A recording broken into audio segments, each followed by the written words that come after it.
GSL বা global টি-20 লিগে রংপুর রাইডার্সকে স্বাগতম জানিয়েছে গ্লোবাল টি-20 লিগের চেয়ারম্যান ক্লাইভ লয়েড।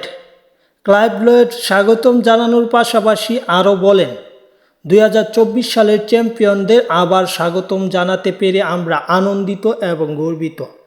কারণ রংপুর রাইডার্স গত বছর টুর্নামেন্টে দারুণ উত্তেজনা, দক্ষতা ও পেশাদারিত্ব নিয়ে এসেছিল এবং তারা সত্যিকার অর্থেই যোগ্য বিজয়ী ছিল।